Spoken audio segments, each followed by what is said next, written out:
দীর্ঘ ৩ বছর মাটি খুঁড়ে সুরঙ্গ করে রাসূল সাল্লাল্লাহু আলাইহি ওয়াসাল্লামের কবর পর্যন্ত পৌঁছে গিয়েছিল দুজন ইয়াহুদি এবং আল্লাহর রাসূলের লাশ চুরি করার পূর্বে রাসূল সাল্লাল্লাহু আলাইহি ওয়াসাল্লাম তৎকালীন রাজাকে স্বপ্নে এসে বললেন, হে নুরুদ্দিন, আমাকে দুজন লাল চক্ষু বিশিষ্ট ব্যক্তি বিরক্ত করছে, এদের হাত থেকে আমাকে রক্ষা করো। প্রিয় দর্শক, হিজরির ৫৫৭ সালে ইয়াহুদিরা চক্রান্ত করে রাসূল সাল্লাল্লাহু আলাইহি ওয়াসাল্লামের লাশ চুরি করতে নিয়েছিল মদিনা থেকে। অতঃপর অলৌকিকভাবে তারা কিভাবে ধরা খেয়েছিল এবং তাদের কি পরিণতি হয়েছিল বিস্তারিত জানতে ভিডিওটি শেষ পর্যন্ত দেখুন। ৫৫৭ হিজরিতে তৎকালীন সুলতান নুরুদ্দিন জঙ্গি রহমতুল্লাহ আলাইহি তাহাজ্জুদ নামাজ পড়ে নামাজের বিছানায় ঘুমিয়ে পড়েছিলেন। এমতো অবস্থায় হঠাৎ তিনি স্বপ্ন দেখলেন রাসূল সাল্লাল্লাহু আলাইহি ওয়াসাল্লাম তার ঘরে উপস্থিত এবং আল্লাহর রাসূল কোনো ভূমিকা ছাড়াই দুইজন নীল চক্ষু বিশিষ্ট লোকের দিকে ইঙ্গিত করে বললেন, ইয়া নুরুদ্দিন, এরা আমাকে বিরক্ত করছে, এই দুজনের থেকে আমাকে মুক্ত করো। এই ভয়াবহ স্বপ্ন দেখে নুরুদ্দিন জঙ্গি রহমাতুল্লাহ আলাই অত্যন্ত ভীত সন্ত্রস্ত হয়ে ঘুম থেকে জাগ্রত হলেন এবং কিংকর্তব্য বিমূঢ় হয়ে গেলেন। ভাবলেন এটি হয়তো কোনো দুঃস্বপ্ন। তাৎক্ষণিক তার মাথায় বিভিন্ন প্রকার চিন্তা ঘুরপাক খেতে লাগলো। তিনি ভাবলেন, আল্লাহর রাসূল সাল্লাল্লাহু আলাইহি ওয়াসাল্লাম তো এখন কবরের জীবনে, তার সাথে অভিশপ্ত ইয়াহুদিরা এমন কি ষড়যন্ত্র করতে পারে? অতঃপর একই স্বপ্ন তিনি বেশ কয়েকবার দেখলেন। কাল বিলম্ব না করে ১৬,০০০ অশ্বারোহী সৈন্য নিয়ে তিনি মদিনার দিকে রওনা দিলেন।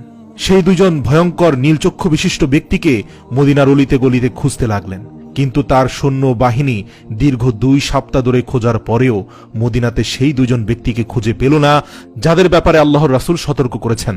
এরপর ১৭তম দিনে তিনি মদিনার চারপাশ সৈন্যবাহিনী দ্বারা ঘেরাও করে ফেললেন এবং আদেশ জারি করে দিলেন, যারা মদিনার বাইরে আছে তারা ভিতরে আসতে পারবে, কিন্তু মদিনা থেকে কোনো লোক বাইরে যেতে পারবে না। নুরুদ্দিন জঙ্গি রহমাতুল্লাহ আলাই জুমার খুতবা প্রদান করলেন, ঘোষণা দিলেন, আমি মদিনার মানুষকে দাওয়াত দিয়ে একবেলা খাওয়াতে চাই। আমার অভিলাষ সকলেই যেন এই দাওয়াতে অংশগ্রহণ করে। এটি সুলতানের আদেশ। সুলতান মদিনাবাসীকে আপ্যায়নের জন্য বিশাল আয়োজন করলেন।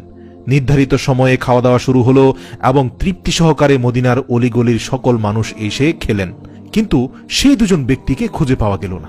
এরপর তিনি বিশ্বস্ত বেশ কয়েকজনকে জিজ্ঞেস করলেন, আচ্ছা, আর কেউ কি অবশিষ্ট আছে যারা এখনো আমার আতিথিয়তা গ্রহণ করেনি?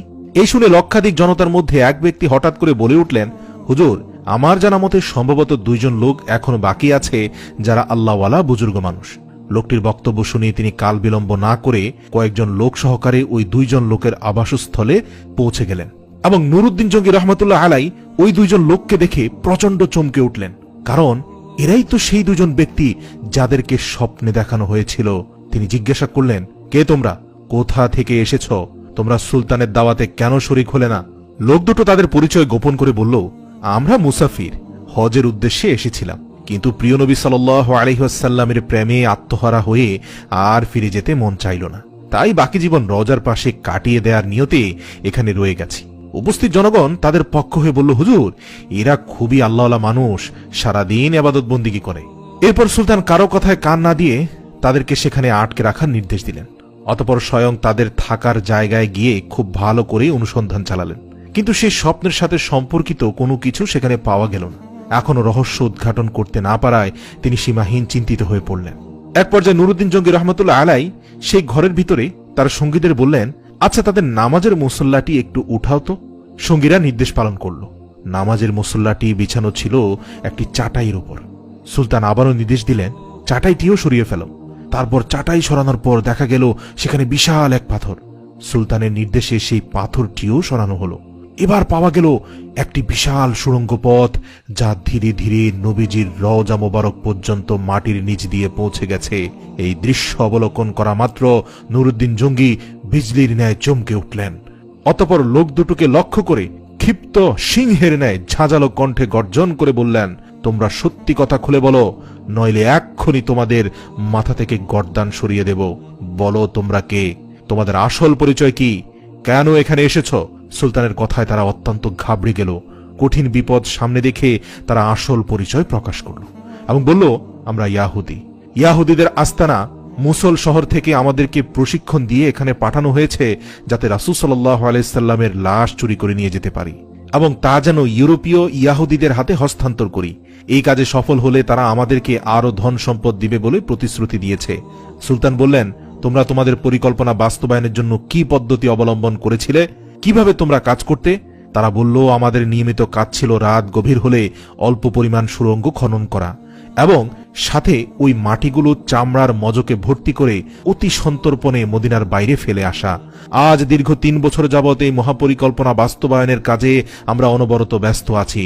ঠিক যে সময় আমরা রওজা মোবারকের নিকট পৌঁছে গেলাম, মাটি খুঁড়তে খুঁড়তে আর একটু গেলেই রওজা মোবারকে পৌঁছে যাব, রাসূল সাল্লাল্লাহু আলাইহি সাল্লামের লাশ আমাদের হাতে চলে আসবে। ঠিক সে সময় ধরে আমাদের মনে হলো আকাশ যেন ভেঙে টুকরো টুকরো হয়ে যাচ্ছে, জমিন যেন প্রচণ্ড ভূমিকম্পে থরথর করে কাঁপছে। আমরা কোনোভাবে আর মাটি খুঁড়তে পারলাম না।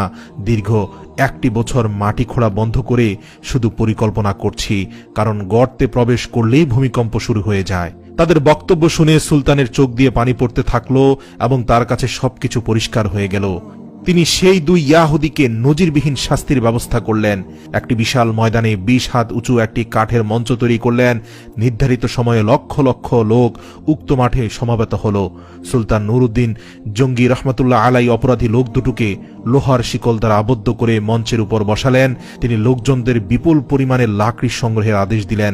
তারপর লক্ষ জনতার সামনে সেই ইয়াহুদী লোক দুটোকে মঞ্চের নিম্নভাগে আগুন লাগিয়ে পুরো ভস্ম করে দিলেন। কোনো কোনো বর্ণনায় আছে সেই আগুন নাকি দীর্ঘ 11 দিন পর্যন্ত জ্বলছিল। অতঃপর বিপুল পরিমাণ অর্থ ব্যয় করে 1000 মণ সীসা গলিয়ে রাসূল সাল্লাল্লাহু আলাইহি ওয়াসাল্লামের রওজা শরীফের চারপাশে মজবুত প্রাচীর নির্মাণ করে দেন, যেন ভবিষ্যতে আর কোনো ইয়াহুদী চক্রান্ত করে নবীজির লাশ চুরি করার দুঃসাহস না দেখাতে পারে। এরপর তিনি রব্বুল আলামিনের দরবারে শুকরিয়া আদায় করলেন এবং তাকে রব্বুল আলামিন এত বড় খেদমতের জন্য কবুল করায় তিনি সপ্তাহব্যাপী আনন্দ অশ্রু বিসর্জন দিয়ে মুনাজাত এবং সিজদায় পড়ে রইলেন। ইতিহাস থেকে পাওয়া যায় যে নুরউদ্দিন জঙ্গি রহমতুল্লাহ আলাই ইন্তেকালের পর ওসিয়ত মোতাবেক তার লাশকে রাসূল সাল্লাল্লাহু আলাইহি সাল্লামের রওজা মোবারকের কাছাকাছি দাফন করা হয়।